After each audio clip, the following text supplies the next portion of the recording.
할렐루야. 이 시간 기도의 자리에 나오신 여러분 모두를 주님의 이름으로 환영하고 축복합니다. 우리 다 같이 찬송가 550장 시온의 영광이 빛나는 아침 하나님께 찬양드립니다.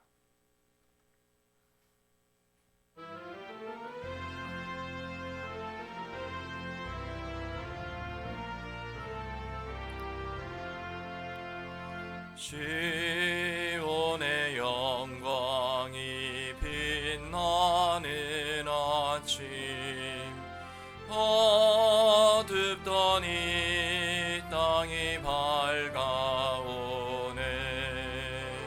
슬픔과 애통이 기쁨이 되니 시온의 영광이 비춰오네. 시온의 영광이 빛나는 아침 매였던 종들이 돌아오네. 오래전 선지자 꿈꾸던 복은 만민이 다 같이 누리겠네. 보아라 광야에 화초가 피고 말랐던 시냇물 흘러오네. 이 산과 저 산이 마주쳐 울렴 주 예수 은총을 찬송하네.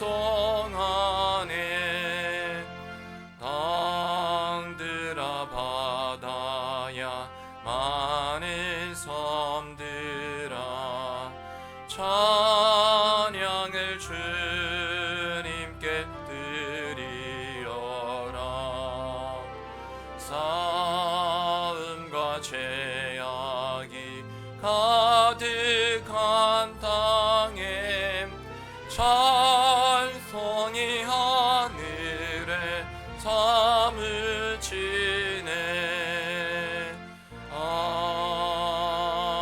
아멘. 하나님 은혜를 감사를 드립니다. 모든 주권이 하나님께 있음을 또한 이 시간 우리에게 주신 믿음을 따라 고백하며 인정하며 모든 찬송과 영광을 하나님께 올려드립니다. 내가 거룩하니 너희도 거룩하라 말씀하심을 따라 우리를 거룩한 백성 되게 하셨사오니 그 구원의 은혜에 담긴 하나님의 깊은 뜻을 우리 마음 가운데 새기고 거룩하신 하나님을 높이기 위해 우리가 하나님의 말씀을 늘 순종하고 또 기도를 통하여 또 이를 지키기까지 우리가 더욱더 애쓰는 그런 귀한 영적인 몸부림 가운데 거룩함으로 우리 주님을 온전히 높이는 우리 모두 되게 하여 주시옵소서. 이 시간 그러한 주님 앞에 나아갈 때 이 시간 회개합니다. 다른 것 아닌 오직 우리가 믿음으로만 살아야 할 것인데 하나님 오직 믿음으로만 살지 못했으면 이 시간 회개하오니 용서하여 주시옵소서. 자복하고 통회하는 심령들마다 주는 미쁘시고 의로우사 우리를 모든 죄에서 깨끗게 하실 것임을 또한 약속하셨사오니 그 말씀 의지하며 나아갑니다. 성령을 통하여 우리의 심령을 깨끗게 하시고 회복시키시고 더 나아가 거룩한 모습으로 주님 앞에 서게 하여 주시옵소서. 그럴 때 선포되어지고 증거되어질 말씀에 오직 아멘으로 화답하게 하시고 입술의 열매 아멘 되게 하신 그 말씀 하나님께 또한 지혜 구하고 능력 구할 때 성령의 인도하심과 역사하심 속에 그 말씀이 풍성한 열매로 맺어져 오직 주님께만 영광이 되게 하여 주시옵소서.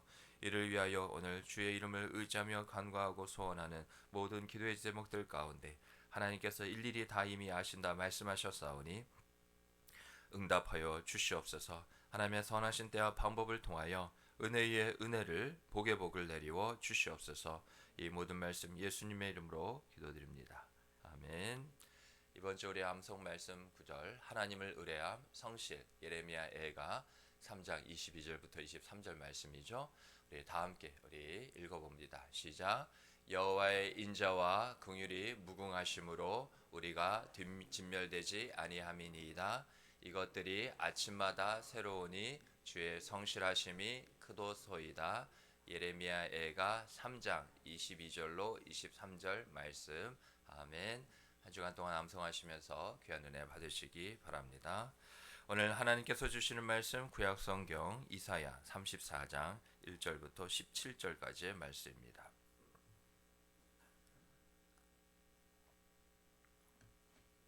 이사야 34장 1절부터 17절까지의 말씀 한 절씩 교독합니다. 열국이여 너희는 나와 들을지어다. 민족들이여 귀를 기울일지어다. 땅과 땅에 충만한 것 세계와 세계에서 나는 모든 것이여 들을지어다. 대저 여호와께서 열방을 향하여 진노하시며 그들의 만군을 향하여 보내사 그들을 진멸하시며 살육당하게 하셨은즉 살육당한 자는 내던진 바 되며 그 사체의 악취가 솟아오르고 그 피의 산들이 녹을 것이며 하늘의 만상이 사라지고 하늘들이 두루마리같이 말리되 그 만상의 쇠전함이 포도나무 잎이 마름 같고 무화과 나무 잎이 마름 같으리라. 여호와의 칼이 하늘에서 족하게 마셨은즉 보라 이것이 에돔 위에 내리며 진멸하시기로 한 백성 위에 내려 그를 심판할 것이라. 여호와의 칼이 피 곧 어린 양과 염소의 피에 만족하고 기름 곧 순양의 콩팥 기름으로 윤택하니 이는 여호와를 위한 희생이 보스라에 있고 큰 살육이 에돔 땅에 있음이라. 들소와 송아지와 수소가 함께 도살장에 내려가니 그들의 땅이 피에 취하며 흙이 기름으로 윤택하리라. 이것은 여호와께서 보복하시는 날이요 시온의 송사를 위하여 신원하시는 해라. 에돔의 시내들은 변하여 역청이 되고 그 티끌은 유황이 되고 그 땅은 불붙는 역청이 되며 낮에나 밤에나 꺼지지 아니하고 그 연기가 끊임없이 떠오를 것이며 세세에 황무하여 그리로 지날 자가 영영이 없겠고 당아새와 고슴도치가 그 땅을 차지하며 부엉이와 까마귀가 거기에 살 것이라. 여호와께서 그 위에 혼란의 줄과 공허의 줄을 들이우실 것인즉 그들이 국가를 이으려 하여 귀인들을 부르되 아무도 없겠고 그 모든 방백도 없게 될 것이요 그 궁궐에는 가시나무가 나며 그 견고한 성에는 엉겅퀴와 새품이 자라서 승냥이의 굴과 타조의 처소가 될 것이니 들짐승이 이리와 만나며 순념서가 그 동류를 부르며 올빼미가 거기에 살면서 쉬는 처소로 삼으며 부엉이가 거기에 깃들이고 알을 낳아가서 그 그늘에 모으며 솔개들고 각각 제 짝과 함께 거기에 모이리라. 너희는 여호와의 책에서 찾아 읽어보라. 이것들 가운데서 빠진 것이 하나도 없고 제 짝이 없는 것이 없으리니 이는 여호와의 입이 이를 명령하셨고 그의 영이 이것들을 모으셨음이라. 같이 있습니다. 여호와께서 그것들을 위하여 제비를 뽑으시며 그의 손으로 줄을 띄어 그 땅을 그것들에게 나누어 주셨으니 그들이 영영이 차지하며 대대로 거기에 설리라. 아멘. 하나님은 일을 행하시는 분입니다. 그래서 창조주가 되시고 구원주가 되시는 하나님이 지금도 변함없이 모든 것을 성령을 통하여 새롭게 창조하고 계시고 또 구원을 이루고 계십니다. 그래서 하나님의 그 일하심을 막을 수 있는 존재는 이 땅 가운데 그 어느 누구도 없습니다. 그래서 우리는 하나님을 어미하신 분, 위대하신 분, 전능하신 분, 우리가 그렇게 믿음으로 성경을 따라 고백하고 있죠. 이를 행하시는 하나님일 뿐만 아니라 하나님은 일을 만들어 또한 이루시는 분입니다. 우리는 어떠한 상황과 형편이 그러할 만하지 못하면, 적당하지 않으면, 알맞지 않으면 할 수 없다, 어렵다, 얼마든지 핑계대고 손을 놓고 포기할 수 있기까지 합니다. 그러나 하나님에게는 그러한 일이 있을 수 없습니다. 하나님은 없는 상황, 불가능한 것 같지도 다 이와 같이 만드셔서 조성하셔서 상황과 형편도 바꾸셔서 반드시 하나님의 뜻을 따라 이루시고자 하는 것을 이루시는 분입니다. 그러기에 우리가 하나님을 의지하고 또한 따르며 모든 것을 맡겨야 되는 이유가 바로 여기에 있는 거죠. 우리가 그렇게 오늘 의지하며 또한 나온 그 이름 바로 하나님이십니다. 모든 흥망성쇠는 바로 하나님의 손 안에 있음을 믿으시기 바랍니다. 오늘 본문 말씀을 보면 에돔의 멸망에 대해서 기록이 되어 있는데요. 에돔하면 성경에서 하나님을 대적하는 이 세상의 그러한 대적들의 대표격이 바로 에돔입니다. 그런 가운데 말씀을 계속해서 보면 하나님은 자신을 대적하는 이 세상에 대해서 어떠한 그러한 세력에 대해서도 결코 참지 않으시는 분입니다. 왜냐하면 하나님이 이 피조 세계를 다 만드실 때 하나님의 뜻과 계획대로 만들어졌기에 그 어떠한 피조물이라도 하나님께 대적할 수 없죠. 우리가 알고 있는 것처럼 저 사단도 영이었습니다. 하나님이 만드신 피조물에 불과하였죠. 그러나 하나님을 대적하였습니다. 그래서 최후 그 멸망이 바로 사단에게 있습니다. 그러할 때 우리가 기억해야 될 것은 우리도 단 하나라도 어떠한 작은 것이라도 한순간이라도 우리 인간은 나의 힘으로 할 수 있다는 생각을 조금도 해서는 안 됩니다. 하나님을 향한 모든 저 열방들이 다 하나님의 그런 심판을 피하지 못하게 되는 것은 이 모든 것이 하나님을 인정하기보다 자기들 스스로 인간의 어떠한 그러한 힘과 능력으로 권세로 이 모든 것을 이루었다 하며 그 교만을 자초했기 때문이죠. 그러하기에 모든 것이 하나님의 주권 아래 있기 때문에 하나님을 피할 수 있는 그러한 길은 없습니다. 그래서 우리가 더욱더 하나님을 향하여서 겸손해야 하는 것이죠. 그러한 겸손이 우리의 신앙의 입술의 고백과 또한 그러한 고백을 따른 행동 가운데 어떻게 나타나야 되느냐?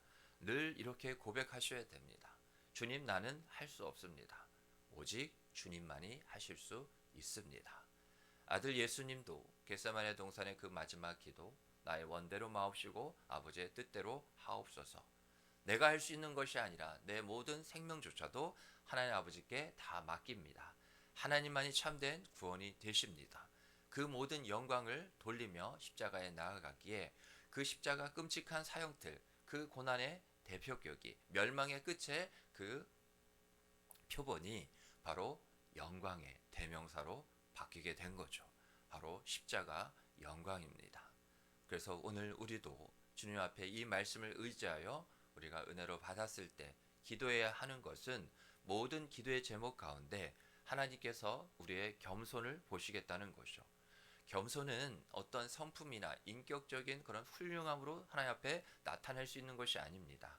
오직 믿음으로만 가능한 것이 하나님 앞에서의 겸손입니다. 우리가 인간적인 관계 안에서는 그 안에서는 인간적인 판단과 기준으로 보여지는 것을 통해 얼마든지 겸손하다 할 수 있죠. 그런데 그 겸손을 가장해도 우리는 그것이 참된 겸손인지 아닌지 알지 못합니다. 그냥 그저 겸손하다 하죠. 그러나 하나님은 우리의 중심까지도 다 아시는 분입니다. 그 중심을 통하여서 오늘 우리의 기도 제목들 하나하나 가운데 하나님께서 듣기를 원하시는 것, 우리에게 바라보기를 우리 가운데서 찾기를 원하시는 것은 참된 신앙의 겸손, 그 믿음의 겸손이죠. 다시 말씀드리면 모든 기도 제목 가운데 오늘 그것을 내게 구하며 인정하라고 부르신 줄 믿으시기 바랍니다. 나는 이 기도 제목에 대해서 그것이 건강이든 물질이든 신앙이든 관계든 어떠한 부분이든지 간에 주님, 나는 할 수 없습니다. 그러나 하나님은 하실 수 있습니다. 그것을 통하여서 내가 나를 의지한다. 내가 보았고 들었다 하시며 하나님께서 응답하시는 것을 우리가 또한 마음에 새겨야 하는 것이죠. 바울도 무엇을 자랑했습니까? 자신의 모든 것을 그러한 출신 성분이든 또한 능력이든 당시의 그런 종교적인 상황에 볼 때 사회적 위치든 재력이든 그것을 다 배설물로 여겼습니다. 예수를 만난 자는 참된 신앙의 겸손 가운데 이를 수밖에 없습니다. 왜냐하면 예수님이 하나님 앞에 우리가 이 땅 가운데 보여야 될 최고의 겸손을 그 십자가를 통하여서 보이셨기 때문이죠. 그래서 바울이 뭐라 고백합니까? 나는 날마다 죽노라 하면서 오히려 나의 약함이 강함이라 그렇게 고백한 것이죠. 우리의 약함은 세상에서 부끄러움과 수치와 멸시가 될 수가 있습니다. 그러나 하나님 앞에서 우리가 나타내는 그 약함은 오히려 하나님의 보호하심과 돌보심과 결국은 우리의 강한 능력이 되신 줄 믿으시기 바랍니다. 오늘 우리는 우리의 약함을 자랑하러 나온 것입니다. 감추지 마십시오. 숨기지 마십시오. 하나님이 우리의 모든 것을 이미 아십니다. 그래서 있는 모습 그대로 나오라 하신 거죠. 계속해서 말씀을 보면 그 에돔의 파멸이 어떻게 구체적으로 나타날 것인지 5절부터 15절까지의 구체적으로 길게 기록이 되어 있는데요. 결론은 그겁니다. 하나님께서 손을 들어 그 공의의 심판의 칼을 빼드시면 그것을 다시금 그 칼집에 넣게 하실 자가 없다는 거죠. 하나님께서 한번, 하나님은 오래 참으시는 분입니다. 진노 중에라도 긍휼을 잊지 않으시는 분이에요. 그러나 그 하나님의 긍휼의 때가, 구원의 때가 다하였을 때 그 다음 페이지는 여지없는 하나님의 심판판이, 그 가운데는 어떠한 긍휼도 없습니다.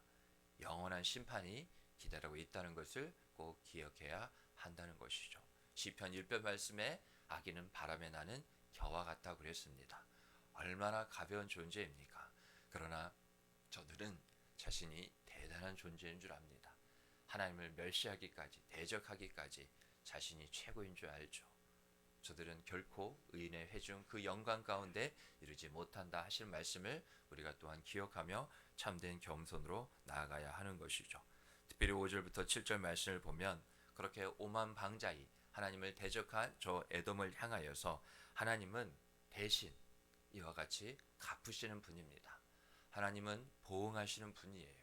우리가 때로는 이 세상에 살면서 억울함을 당하고 답답함과 어찌할 수 없음 가운데 마치 거의 죽을 것 같은 그러한 심령 가운데 우리가 이룰 수 있게 되죠. 그러나 하나님은 뭐라 말씀하셨습니까? 원수 갚는 것을 내게 맡기라 말씀하셨습니다. 분명한 이유는 그거 하나입니다. 하나님은요, 우리를 정말 사랑하십니다.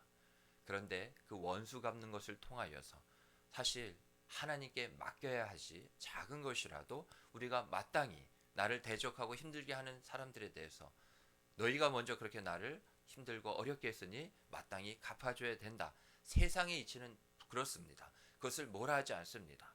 법적으로도 정당방위다, 마땅하다, 타당하다, 정상탐자 많은 것으로 이렇게 인정할 수 있지만 세상은 우리의 평안 따위는 관심이 없습니다. 원수 갚는 것을 내게 맡기라 하신 이유는 우리가 나름대로 그렇게 공의를 행한다 하지만 공의를 행하시는 분은 하나님이지 우리는 그 공의를 따르며 지키며 그것을 하나님께서 이루어 달라고 맡기면 되는 겁니다. 여러분, 거기까지입니다. 그래서 하나님은 자칫 원수 갚는 것을 통해 우리가 하나님께서 주신 그 평안을 잠시라도 조금이라도 잃는 것을 원치 않으십니다. 그러한 평안이 사라진 자리에 그런 미움과 시기와 사랑 없음과 그런 분냄과 평안과 상관없는 오히려 평안을 깨트리고 몰아내는 모든 것들이 어느 순간 바로 그 순간에 우리의 그러한 평안의 자리를 뚫고 내몰고 들어오는 것을 하나님은 우리를 사랑하는 자녀라 백성이라 여기시기에 그것을 원치 않는 것이죠. 세상 사람들은 하나님께 맡길 수가 없습니다, 여러분. 하나님께 맡기는 그 길이 없습니다. 그러니 자기가 다 행하고 그 일에 다 책임을 져야 할 뿐입니다. 그러나 앞서 말씀드린 것처럼 우리에게는, 내게는 이를 행하시는 하나님, 답답함과 억울한 가운데서도 그 어찌할 수 없음을 그냥 좌시하지 않으시고 내버려 두지 않는 가운데 만들어서 성취하시고 이루시는 하나님이 우리에게 있기 때문에 여러분, 답답하고 억울한 일이 있더라도 다 하나님께 맡기시기 바랍니다. 또 우리가 이어서 보게 될 때 또 8절부터 15절 말씀을 보면 이 모든 그러한 악한 이 세상이 영구한 폐허가 될 것이라, 창세전에 그 모습으로 다시금 돌아가게 될 것이라, 공허와 혼돈과 깊은 흑암 가운데 있을 것이라 그렇게 말씀을 하는 것이죠. 그러면서 우리에게 저 악한 자들이 이제 드디어 벌을 받는구나, 우리의 마음속에 소위 말해서 쌤통이다, 잘됐다, 자기 죄값을 받는 것이다, 얼마든지 말할 수 있지만 오히려 우리는 그것을 통해 우리에게도 하시는 말씀을 우리가 잘 새겨야 합니다. 결론적으로 하나님만을 신뢰하지 않으면 이러한 결과가 있게 된다는 겁니다. 그런데 우리를 다만 귀하게 여기셔서 하나님께서 이와 같이 우리를 하나님을 신뢰할 수 있는 그 자리에 부르셨다는 것이죠. 그러기에 마지막 16절과 17절 말씀을 보면 다음과 같이 기록이 되어 있죠. 너희는 여호와의 책에서 찾아 읽어보라는 겁니다. 이것들 가운데서 빠진 것이 하나도 없고 제짝이 없는 것이 없겠다는 것이죠. 이는 왜냐하면 그 이유가 뭐라는 겁니까? 하나님의 입이 하나님께서 친히 이것을 명령하셨기 때문이고 하나님의 영, 성령, 올해 우리 교회에 주신 표어죠. 오직 나의 영으로 되느니라. 그의 영이, 성령이 이것들을 모으시리라. 지금도요, 우리가 왜 약속의 말씀을 붙잡는 것이 성령을 의지하는 것이냐? 바로 이 구절에서도 나타나고 있습니다. 하나님이 명령하셨잖아요. 그러면 성령은 하나님의 그 일을 다 이루십니다. 하나님의 모든 것, 깊은 것까지 다 통달하시는 성령이시기에 그 말씀을 붙잡고 의지하는 속에, 그래서 우리가 말씀 생활을 회복해야 되는 이유도 바로 여기에 있는데, 말씀의 회복이 우리를 향한 축복과 은혜의 문이 열리는 그 회복이며 하나님께는 영광의 회복이 되기 때문인 것이죠. 성경에 뭐라 기록되어 있습니까? 풀은 마르고 꽃은 시드나 무엇은? 하나님의 말씀은 영영이 서리라. 내가 서고자 해서 서는 것이 아닙니다, 여러분. 내 가운데 하나님의 말씀 한 구절이라도 서기 시작하면 우리가 서게 됩니다. 그토록 서기를 바라고 회복되기를 바라던 몸부림치던 우리의 시간은 이제 끝났습니다. 우리가 하나님 앞에 말씀이 영영이 서는 것처럼 말씀을 붙잡고 간구하며 그것에 순종하기를 기뻐하며 간구하며 몸부림치며 기도하는 심령들 가운데 오늘 하나님께서 우리가 어떠한 기도 제목에는 아직까지 엎드려져 있잖아요. 여전히 쓰러져 일어날 힘조차 없으시잖아요. 그러나 어제 말씀을 생각해보면 하나님은 일어나시는 하나님입니다. 왜요? 우리를 다시금 일으켜 세우시고 우리의 손을 붙잡고 나와 함께 다시금 나아가자 하시는 하나님이시기 때문에 오늘 주신 말씀처럼 나를 위하여 이와 같이 일어서시는 그 하나님, 구원의 팔을 이와 같이 내미시고 하나님의 말씀 오늘 내게 주셨기에 그 약속의 말씀 붙잡습니다. 그럴 때 우리가 서게 되는 줄 믿으시고 그러한 은혜 가운데 나아가시는 저 여러분 되기를 주님으로 축복합니다. 아멘. 주신 말씀 은혜 붙잡고 기도하시기 바랍니다. 공동체 기도 제목을 가지고도 기도해 주십시오. 원로 목사님과 저와 우리 교육자들, 우리 반월절기를 위해서 기도해 주시고요. 다음 세대, 우리 자녀 세대 위해서, 우리 자녀 손들을 위해서 꼭 기도해 주셔야 합니다. 반월지역 안산땅과 나라 민족과 북한 땅의 열방 선교지를 위해서 기도해 주시고요. 아프신 성도님들, 경제적으로 영적으로 그 밖에 많은 일들로 힘들어하시는 성도님들 위해 신동식 선교사님의 완전한 회복, 건강의 회복뿐만 아니라 사역의 회복을 위해서도 기도해 주시고, 끝으로 이제 곧 다가오는데 금요일부터 시작될 3일간의 부흥의 가운데 하나님 사모하는 심령 되게 하셔서 특별한 은혜 주시고, 특별히 하나님 그 부흥의 가운데 하나님을 만나야 될 자들 함께 손붙잡고 은혜의 자리에 나올 수 있도록 하나님께서 이 일을 만들어 이루시는 하나님이시라 말씀하셨사오니 하나님 그 심령 함께 은혜의 자리에 나오게 해달라고 우리 다같이 주님을 한번 크게 부르고 기도하며 나갑니다. 주여 하나님 아버지 감사합니다. 오늘도 우리에게 찾아오셔서 우리의 답답함과 억울함과 어찌할 수 없음을 내가 실현하여 주겠다, 내가 보응하여 주리라, 하나님 대신 갚아주리라 말씀하심을 감사를 드립니다. 그래서 우리는 주신 믿음을 따라 딱 한 가지, 하나님만 의지하고 하나님만 신뢰하며 하나님께 모든 걸 맡기며 하나님